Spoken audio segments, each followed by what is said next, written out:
Welcome to Basically Sci-Fi, the short story podcast with stories you can basically call sci-fi. My name's Todd. I'm Adam.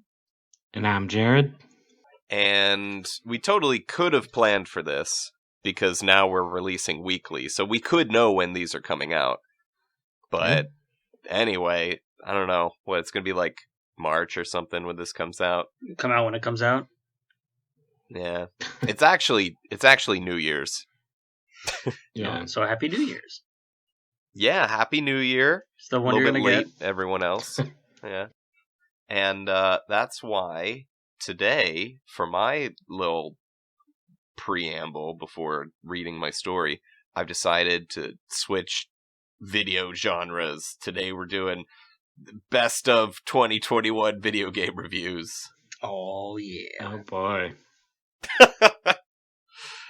I didn't even tell you guys we were going to do that. That's fine. What's your best game of 2021? Do games in early access count? Sure. Because lately that's all I play. It's either 7 Days to Die or it's the fucking Mountain Blade Bannerlord, and those are the two games that I play. Like, I don't know. Those games both take a lot of my time. They release when they release. If they call it early access, then, it's still released. It's the one release they got. Yeah. Mountain Blade Bannerlord is probably my number one game of the year so far. I think All right. the only Year's game finished. that I played that actually came out this year was the Mass Effect Legendary Edition, which is just games that came out a decade ago. Right? But well, yeah, we also no, played, I haven't bought any new games in ages. Oh, Back for wasn't Blood, Back for Blood? I guess. Yeah. Back for Blood was new, and Outriders, right? You bought Outriders. Yeah, I did. But I didn't I don't know how enjoy Outriders it. was. I didn't really enjoy either of those all that much. But Back for Blood is better now that they've patched it and made it so that it's not just insanely difficult on every setting. Yeah, But I definitely haven't played it avoided much it. since they patched it. I don't even know what Outriders is. What is that? It's a game. It's like a Game of the third year. person. Yeah. Third person shooter. I think it's third person. Hang on. I think so. It's a cover shooter. Yeah. So you need to be Yeah. able to see where your body is. Yeah. But yeah, I didn't get far enough into that to really tell you what it's about. Some people land on a planet, and the planet is bad. It's hurting them. I don't know. Oh boy, what a thrilling top one list this has been so far. Are you ready for mine? Yes. Mine was Guilty Gear Strive. Did that come out this year?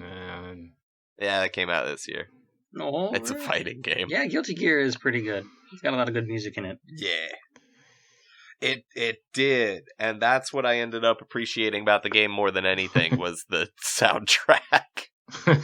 Yeah, it's like, I don't know, it's metal. Fighting games. I definitely have played those. I remember back in university playing Guilty Gear, I think it was XR or something, and man, I didn't have like a fight stick, I was just using the controller. And those are just as good. Sweating so hard on that game that like my thumbnail started separating from my thumb. So yeah, I'd stop playing that after that. But it was real fun. Oh, fight stick is better. It Man, really but is Mass Effect was really fun though. Mass Effect was fun. Although I don't know if that counts as You know what else is fun? Stories that I've written are fun. That's what else is fun. Yeah. Sure. Yeah. Yeah. You guys want to hear about one of them? Oh Yeah. yeah. Tell us a story. Here's a summary of what I was gonna write. Nah, I wrote a whole thing. Good. We're not speedrunning to the end. Yeah. No. This story is called A Goof Says in His Heart. Thankfully in space, for ships equipped with warp technology, space travel doesn't require a whole lot of downtime. The best part of that is usually how one doesn't need to make small talk with their driver or captain. For real, like, the ride is appreciated, but the payment for the ride is money.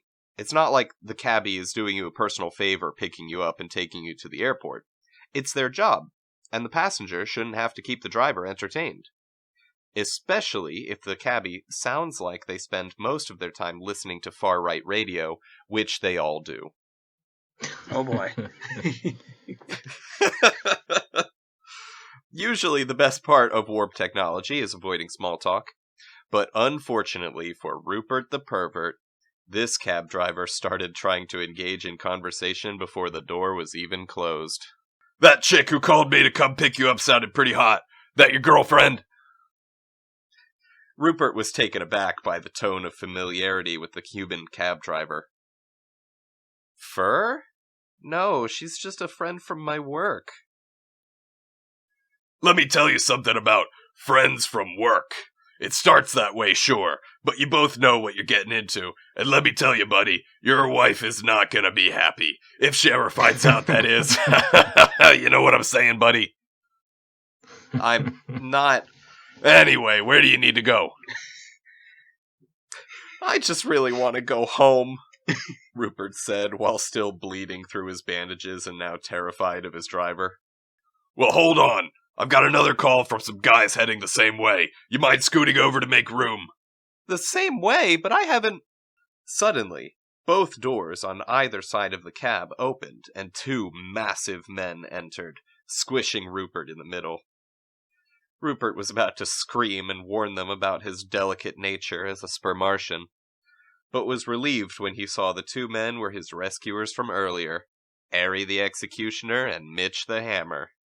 Oh, thank goodness it's you two. Okay, cab driver, we would like to go to... The edge of the goddamn universe. Now, Ari interrupted. Yeah, you got it, guys. By the way, you heard how too much fluoride in the water is turning the frickin' Froblox gray! No, please, no, I just want to go home. But no one listened to Rupert the pervert, and the cab immediately zoomed away to the edge of the universe. Arriving at the edge of the universe, the cab driver was somehow finishing yet another story. And the reason you can't trust the Julonians is because when an alien species doesn't have dimorphic genders, you can't tell who the beta males are. Driver, you seem really insecure in your sexuality, and I'll be glad to be rid of you. But I don't have any money, and I want to know if you would like this exchange to end in bloodshed, or if you'll accept your loss and leave. Ari! Mitch intervened. You can't just kill people who ask you for money. I didn't say I'd kill him. Besides, I'm leaving it up to the driver if he wants this to get violent. Well, I still need him to drive me home, so don't worry, I'll pay him. You guys go on, Rupert said, shooing them out of the cab. I'm afraid I can't just let you go, the cab driver said, turning back in his seat to face the group. No, it's okay. I said I would pay. I have plenty of money. I'm not interested in your money. Only your deaths, the driver said, suddenly brandishing a blaster. Now you'll do exactly as I say, and this could be over quickly. Ari and Mitch nodded to one another, and then moved in a perfectly coordinated strike. Mitch grabbed the driver's arm and extended it, while Ari slammed his fist through the driver's elbow, severing the forearm. The driver looked at Mitch, who was holding his arm, and then at Ari. You really just snatched the gun from me. He looked at his severed arm.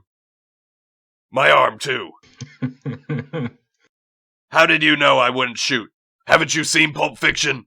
God, this is hard to differentiate between, what's his name, the radio guy, and Ari.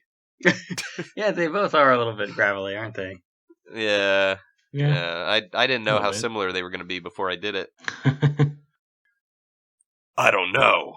Didn't think about it, Ari admitted.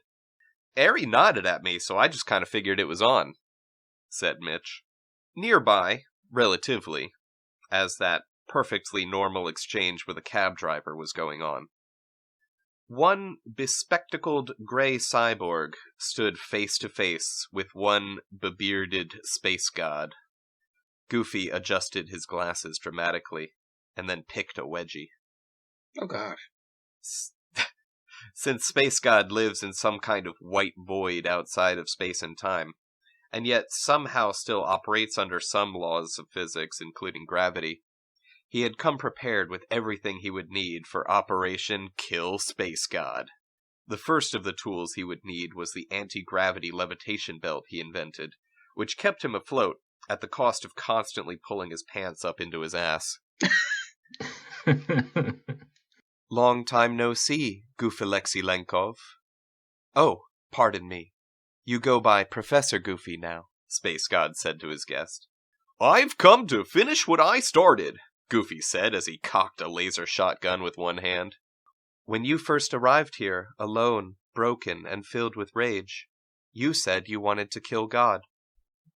So I imbued you with perfect objective logic, that you would know the folly of your ways. Have you reasoned yet what it was I hoped you would learn? Of course, but I didn't need your help. As soon as I saw you that first time, I knew in my heart there is no God. Then why have you returned? To learn the source of your omnipotence. But that's 2 questions you've already asked me in a row, so already I've proven one of my hypotheses. You are not inherently omnipotent. You have some kind of tool to gain desired knowledge. Something of your own creation, I suppose. But hopefully something I'll be able to take from you and use for myself without you. You fool, Goofy! I will never surrender my all-seeing orb to you. Your all-seeing, excuse me? The all-seeing orb is a wizard's most treasured possession. It allows me to peer anywhere I want into your dimension to learn anything. Or see anyone naked in the shower. Or even during their intimate times alone or with a partner. You're not a wizard! Magic isn't real, Goofy shouted in frustration. Oh, yes it is, believe me. There are all kinds of sexy things happening in your dimension at any given moment, and I've seen them all with the magic of my all-seeing orb. Sure, no, I have no doubt that you are using your pervert powers to see whatever you want. But it's like a computer or something using science, right? You're a scientist from another dimension, right? Magic isn't real. Science isn't real. I'm a wizard from another dimension, and my name is Zendo, a fine wizardly name, Space God insisted. Why is a wizard from another dimension pretending to be a god in our dimension?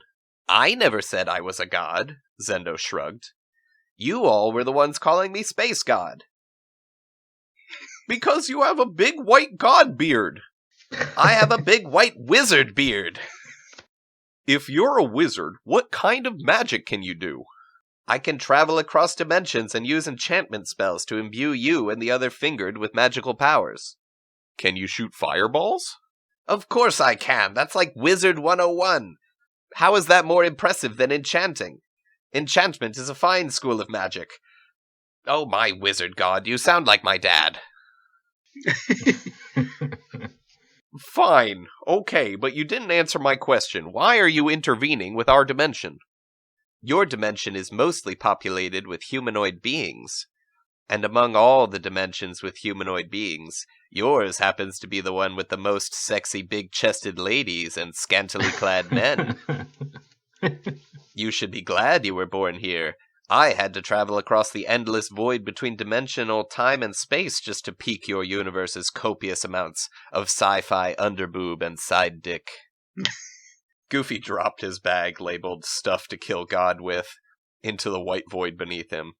You win. I wanted infinite knowledge, not an orb that just lets me peep into people's bedrooms. I basically have that at home. Zendo's interest was piqued. What do you mean? This is no mere cam girl show. This is an all-seeing orb. Yeah, it's not as convenient, I guess. But with enough drones and hacked cameras, I can basically do the same thing you're doing. So I guess I'll go home and work on that. Oh, okay. But before you go, do you want to have a look at my orb with me? Maybe, you know. Zendo then made a motion like he was churning the butter out of a guy seated next to him. It does get lonely out here in the void, even for a wizard. No, Goofy said sternly, and flew back towards the edge of the universe. As Goofy flew upwards with his anti-gravity belt, he noticed a buff man-shaped object dive and plummet quickly from the edge, down to where Goofy had just come from. The object was screaming, "Goofy! Come out and face me!" The cab driver. Yeah.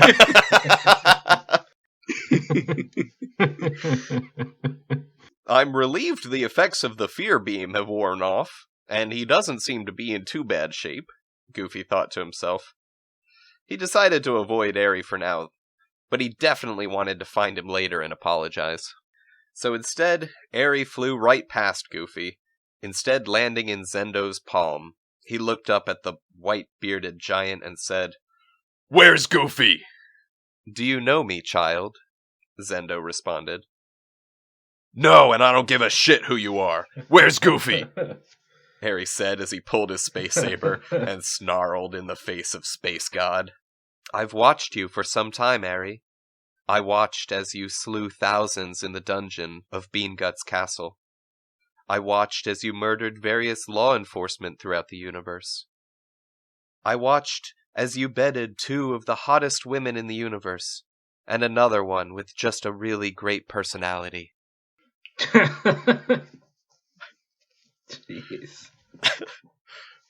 "That last one's supposed to be referring to my wife?" Harry growled. But before Zendo could answer, Harry swung his saber, slashing the beard from Zendo's chin. Harry grabbed a few of the falling strands of beard hair from the air.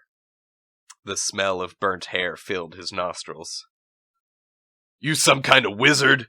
Harry asked again with another slash of his space saber. "Are you going to let me answer?" Zendo asked as he extended his arm to keep the warrior as far away from him as possible. "I hate wizards," Harry growled. "Fine, let's get this over with then," Zendo said as he rubbed the stubble of what remained of his beard. "Ahem. The power I designed for you will play on your dichotomy of sex and violence.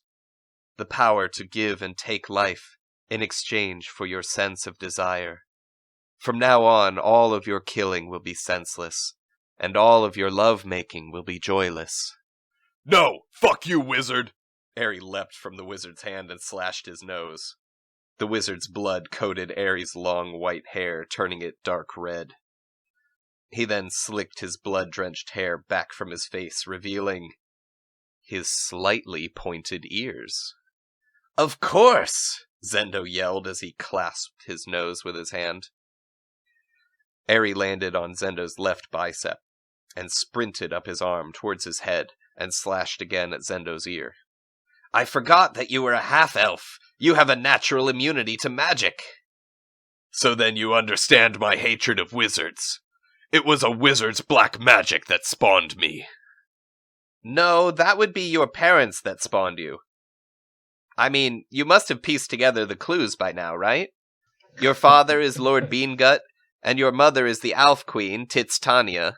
Your father was so afraid that you would grow up and unite the humans and Alfs under one banner, so he decided to keep you uneducated and locked in the dungeon so that your mother would never find you. He forced you to execute any Alfs found in the human lands in an effort to turn you against your mother's people." "That's impossible. Beangut was like a father to me." He was literally a father to you. I watched him and your mother do it. It was disgusting. I still nutted, though.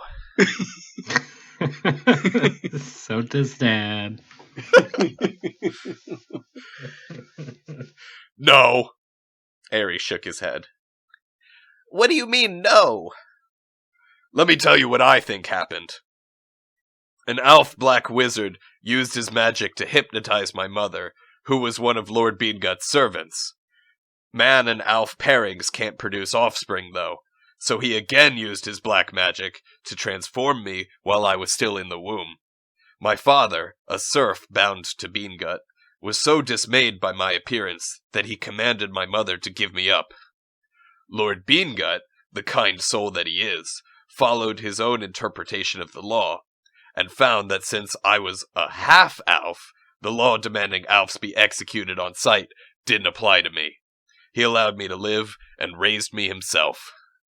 Did you just make up your own backstory? That's not even... That's not even remotely as exciting as your real backstory, and it makes your garbage father look unnecessarily like a good guy. Shut up and die, wizard!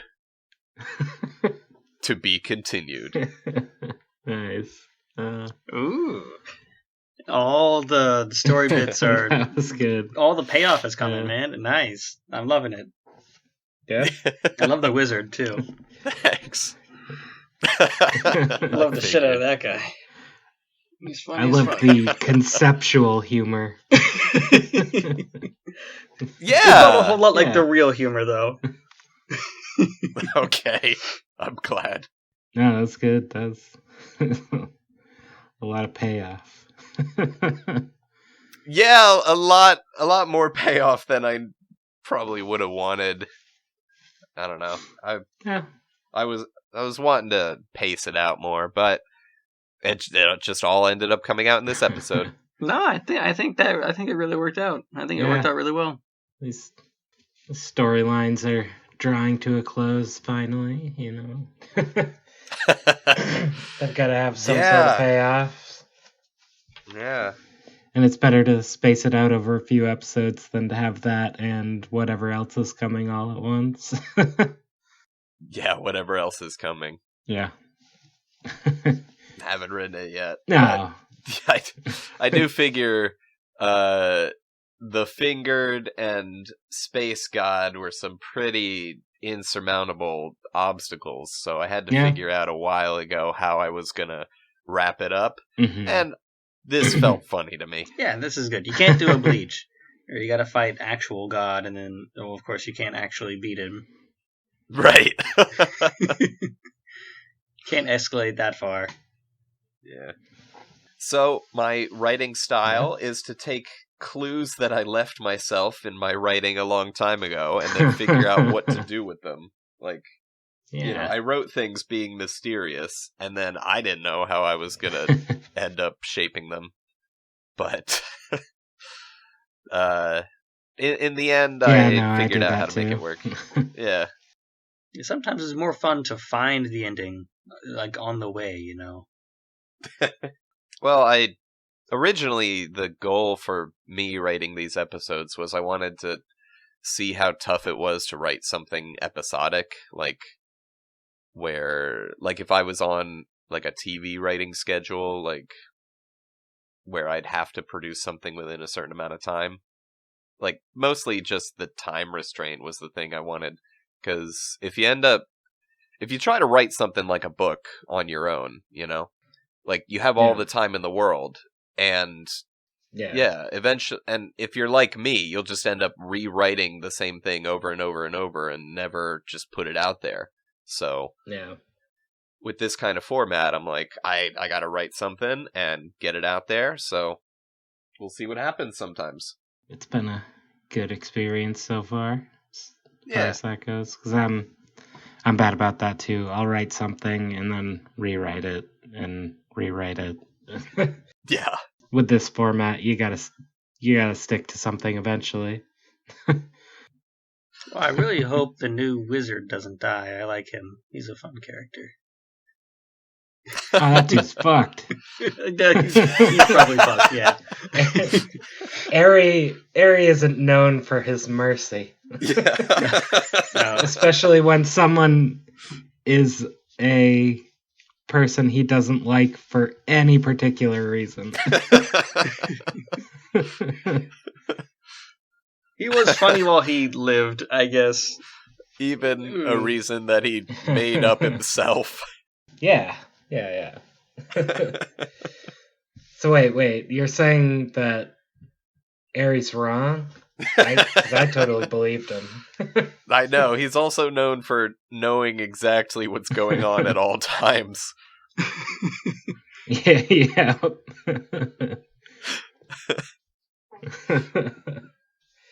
He's self-aware. Yep. More or less. I think he might be self-aware, but Yeah. in the episode where he attacked an elementary school just because Vin was there, just because someone told him to. He did, and like Vin asked him, like, why are you here? Why are you the one who's going to be the one to decide my fate? Like, don't I get a trial? And Ares straight up said, like, I forgot. Someone told me why I was supposed to kill you, and I don't know, I'm just gonna do it. So there was once a compelling reason. There was, yeah. He feels a lot like Conan the Barbarian. And I like it. Like Space Conan. Yeah. I think all I am the way going down to for the kind fucking of loincloth. That's definitely something I wanted to do, yeah. Like Conan hates wizards. So there's that. Oh, yeah.